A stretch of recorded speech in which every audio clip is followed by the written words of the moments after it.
Recovery with John from Lorain, Ohio. How are you doing today? I'm doing good. Thank you. Thank you for asking me to do this. Thank you so much for coming out and being with us. We really appreciate it. Being able to share messages of hope can save other people's lives. Can you describe your childhood? What was it like? What about your friends? Did you feel that you fit in at school? Do you recall any traumatic events from your childhood? What was your home life like? My home life, my parents were very religious. They were, devout Catholics. So I had to follow in their footsteps, go to church all the time, and everything was in Spanish, so I really didn't understand it. So, it was more of a burden for me to go and to try to figure things out, what they were saying, and it didn't work. I didn't have a childhood. My dad died when I was 12. I was on the streets. I was an adult by, 14, 15. When I turned 16, I got my license, and I was using my mother's car to go to bars and at 16. And then, as I got progressively older, it just never stopped. I don't know what started me on it or whatever. When I took my first drink, I always tell people it just felt like I was always, an alcoholic. And I knew I was, because I remember when I was 17 years old, I tried to quit drinking for a week. And I was at my sister's house, and we were in the basement. They had a pool table down there, and I lasted 3 days. I couldn't take it. I had to have a drink, not because I was shaking or felt I needed it. I wanted it. I wanted that drink. I wanted to feel that, so. Absolutely. So I very much relate to some of what you're saying, and some of what you're talking about there seems to be that mental obsession. And I know that's difficult for a lot of people to understand. Can you explain a little bit what mental obsession means for you? The definition of mental obsession is, to me, and because I've gone through so many times, as I got older, is just the thinking of it all the time. When I'm going to get my next drink, where am I going to go? My obsession was when I would be at work and I'd want to hurry up and get in the shower and get to the bar for whatever reason. I have no idea, because usually when I got there was nothing happening. And, it was just like, this sucks, so I'd go to a different bar, and maybe it was like on a Sunday or maybe like a Monday where normal people would, be at home. Like if I worked from, get out at 10:30 at night, expecting a bar full of people and people dancing and having a good time. It wasn't like that. People had jobs, and the bars were pretty much empty. But I stayed out thinking maybe I should go home, but then I took myself out of it, because why am I going to go home? The kids are asleep, the wife's asleep. I'm just going to go home to a quiet house. I'll just stay out and get drunk until the bars close. But the obsession of wanting to go for no reason it blew my mind. I just had to be there. I was a bar drinker. I didn't, I drank at home, but the bar scene was my bag. I loved the people and the women there and everything, and I cheated on my wife so many times because of alcohol. We got divorced after 23 years of my infidelity, and so it was a big mess. Wanting to know, or couldn't wait for that next drink. Absolutely. So would you say that there was a progression of your alcoholism getting worse, or was it? Did you really? It sounds like you had a job and were able to be some functioning. Right. I've heard in the rooms there's no such thing as a functioning alcoholic. You either are or you aren't. And at some point, you're going to neglect your duties. There's plenty of times where I went to work hungover or even drunk. I worked in a steel mill, and it was very dangerous, and I'd go like that, but the progression, yes, in my story, as far as progression goes, I can remember the last 4 or 5 years where it got to the point where I wasn't going home to my wife, and I was, getting hotel rooms and taking women there, and it just and doing cocaine, and it was just totally out of control, and I could feel it. I knew it. I knew I was spiraling. I still kept my job though. I never lost my a job from my drug use or alcohol. Um, so as far as spiraling downwards, yes, the loneliness, yes, being at the bar, wanting to be home, but I didn't want to be home, wanting, you know, being at home and wanting to go to the bar, and being at the bar and wanting to go home. It was driving me crazy. That's the insanity part, that they talk about in the big book. And so, I mean, your mind was always going, and you didn't know which way it was getting pulled in all kinds of directions. So the mental obsession of all that, yeah, it really takes a toll on you. I mean, so. Absolutely. But I think you really painted a beautiful picture of that craziness and that chaos that just exists. And it is a difficult thing to explain if you've never been through it, but you really captured a lot of those emotions and feelings. So what happened that you got to the point that you wanted something different, or what was that pinnacle point in which that you made a change? It came by accident, actually, because I didn't know I was an alcoholic. I don't think. I just knew what I was doing was wrong, and the progression of it, I could see like a freight train coming, and it just progressed so fast towards the end, and I didn't want to be there. I didn't want to be in that predicament. I didn't want to be, feel those feelings of loneliness, because I didn't want to be around my family, and I love them very much, and I know some people say, well, that don't know, well, you chose alcohol over your kids. Who the hell would do that? Who the hell would choose alcohol or drugs over their kids? That's insane. You can't, it's the disease, you don't have that ability to choose. Once you're an alcoholic, you're an alcoholic, and you're going to satisfy that need at any cost, but I got married a second time, and me and my wife were drinking and always arguing, and it got to the point where, I was going to jail for it and stuff like that, and I was actually having seizures from drinking way too much. My body was just saturated with alcohol, and it was shut down. So I ended up it started with my first wife, and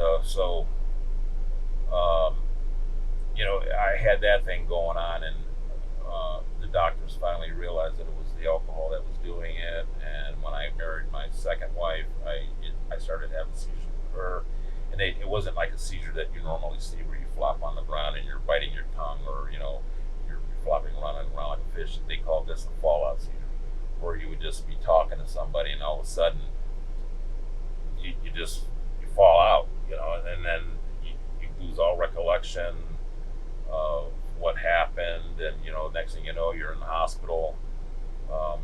And the last time I did that, I spent 4 days, and they had to keep me on Ativan to keep me from is that Ativan? I think it is, to keep me sedated, so I wouldn't have the fallout seizure. And I was in there for 4 days, don't remember any of it. And family, what I put my family through with that. They were there for me all the time. I ended up in the hospital, whether it was from a bar fight or from my seizures.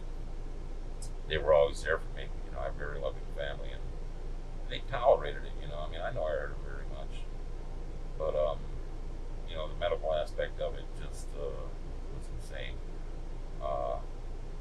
So I mean, as far as not wanting to hurt anybody else, and not including myself, I didn't know how to stop it. I didn't know how to stop it. And me and my wife got in an argument, and I called the police because she was getting violent with me. And I was just sitting there taking it. It was the day of her son's wedding that evening, after the reception, and it's kind of embarrassing, because um, we both went to jail that day because I got tired of going to jail by myself.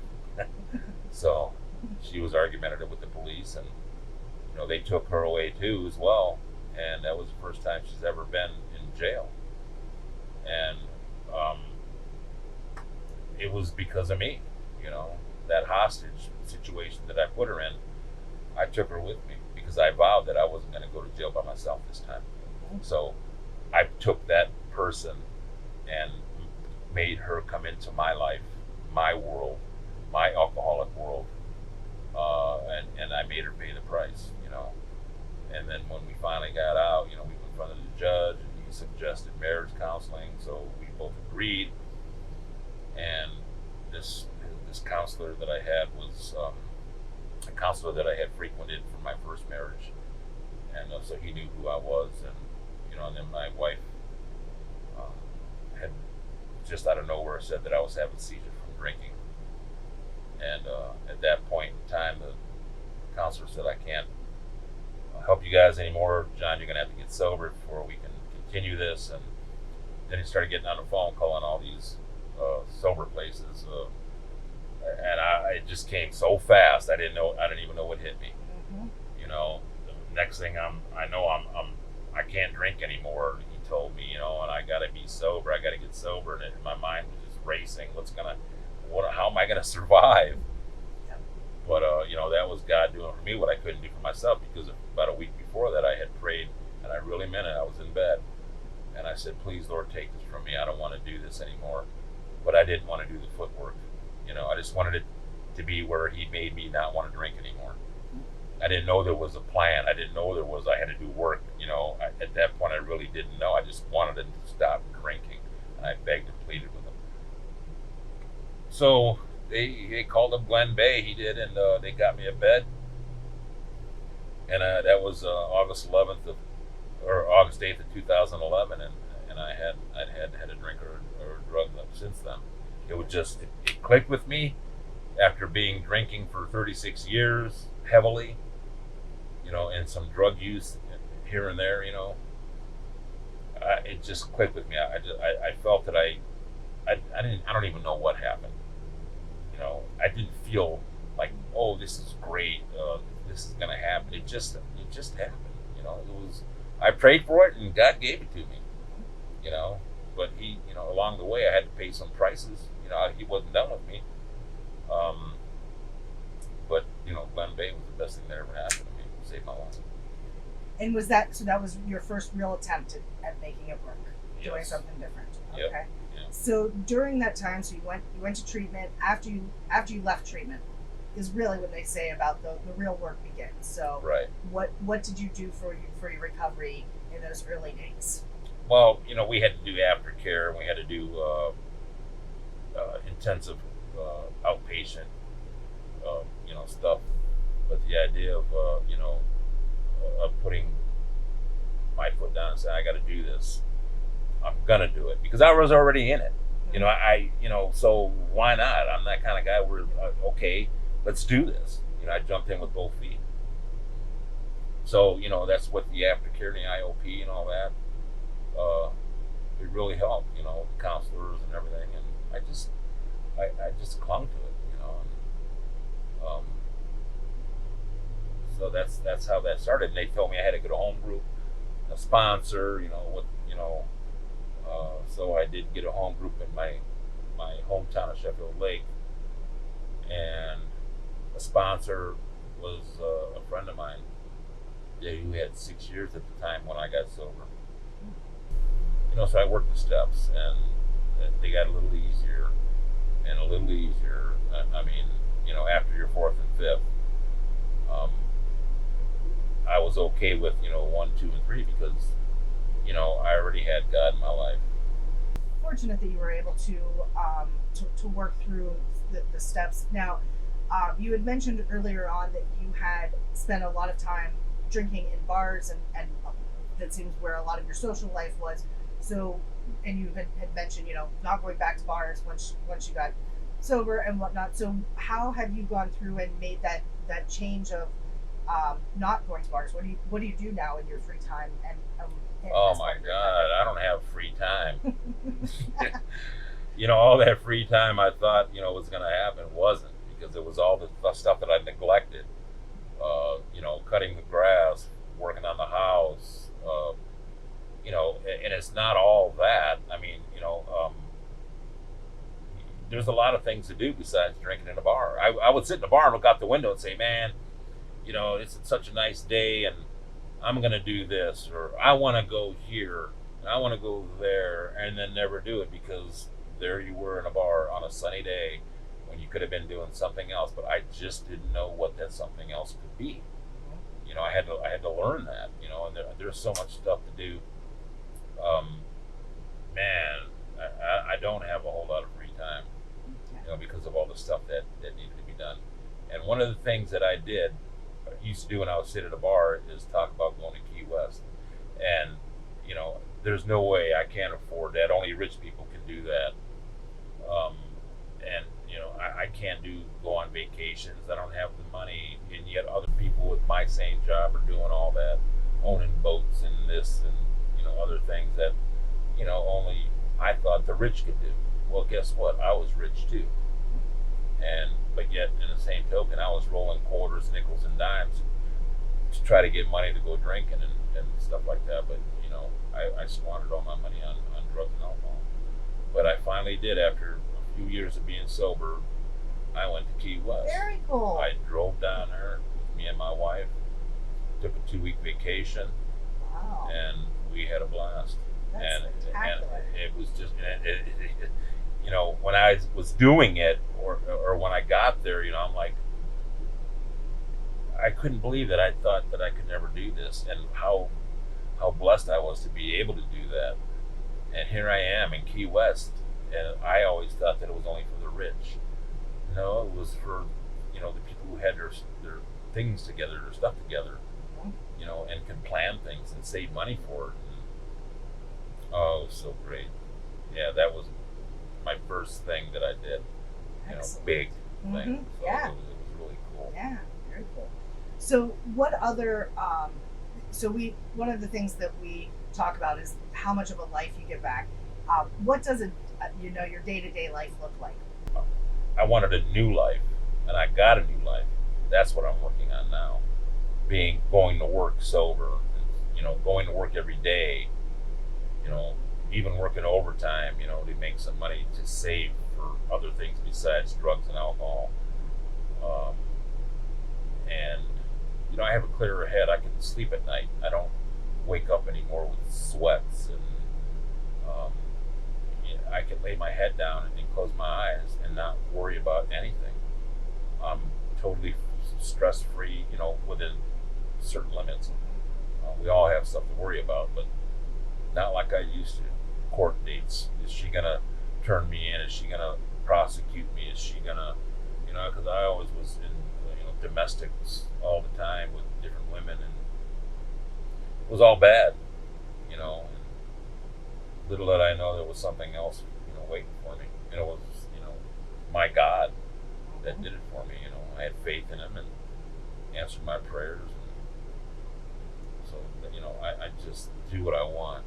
Yeah. You know what I mean? So it's very nice. I own a nice home. I own some land a little bit.